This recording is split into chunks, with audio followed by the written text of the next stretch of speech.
సంవత్సరాల తరబడి ఎన్ని మందులు వాడినా మీ మోకాల నొప్పులు తగ్గట్లేదా? ప్రాణ పెయిన్ క్లినిక్ లో అత్యాధునిక చికిత్స.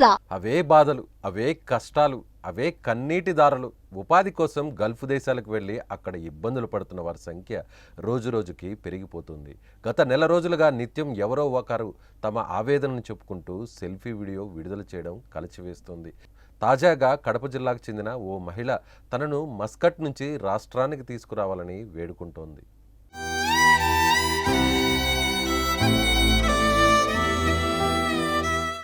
ఉన్న ఊర్లో ఉపాధి లేక ఆర్థిక కష్టాలు వెంటాడడంతో కష్టం అని తెలిసిన కుటుంబం కోసం 4 డబ్బులు సంపాదిద్దాం అనే ఆశతో ఎంతోమంది గల్ఫ్ బాట పడుతున్నారు. ఇదే ఆశతో 8 నెలల క్రితం మస్కట్కు వెళ్ళింది భారతి అనే మహిళ.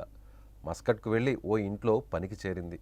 కొన్ని రోజులు బాగానే ఉన్నా తర్వాత ఆమె ఆరోగ్యం క్షీణించడంతో పట్టించుకునేవారు లేకపోయారు.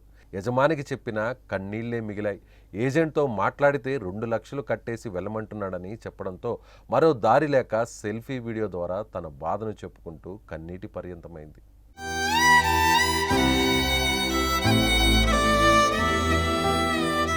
తనను తిరిగి రాష్ట్రానికి తీసుకురావాలని భారతి కోరుకుంటుంది. అక్కడే ఉంటే తన పిల్లలను చూడకుండానే చనిపోతానేమో అని భయం వేస్తుందంటూ ఆవేదన వ్యక్తం చేస్తోంది. ప్రస్తుతం ఆమె వీడియో సోషల్ మీడియాలో వైరల్గా మారింది. ఇటీవల చాలామంది గల్ఫ్ బాధితులకు నారా లోకేష్ అండగా నిలిచారు.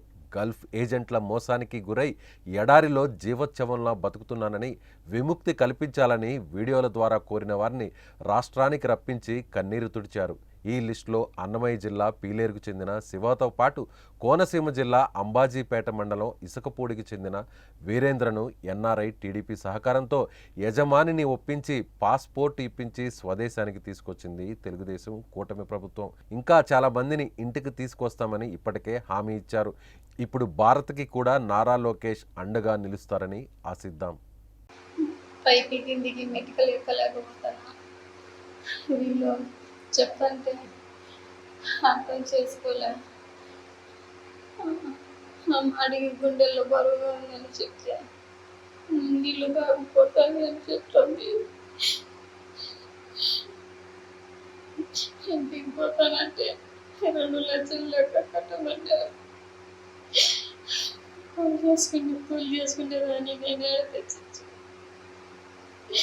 నా బిడ్డలు మాత్రం చూడగలిగితే కట్టుకుంటారా? నా బిడ్డలు మాత్రం చూడండి ఇక్కడే చనిపోతాను భయం వస్తుంది. దయచేసి వీళ్ళు నాకు టార్చర్ ఎక్కువగా ఉంది. నాకు ఇంట్లో నాకు తినడానికి సరిగా లేదు. దయచేసి నాకు సహాయం నాకు చెయ్యండి. ఇండియాకి వచ్చేదానికి